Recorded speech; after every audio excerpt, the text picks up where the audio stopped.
English grammar, a word is the basic unit of language. Words can be classified according to their action and meaning.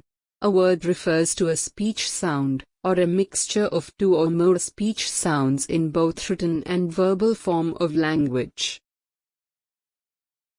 Word classes are categories of words based on their grammatical properties. Nouns, pronouns, verbs, adverbs, adjectives, conjunctions, prepositions, interjections and determiners are all word classes. Word formation is the process of creating new words from existing words or word roots.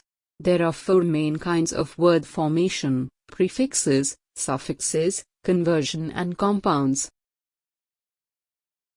Example of a word: sky, heart, love, happy, smile. Thank you for watching our video. For more courses details subscribe our channel.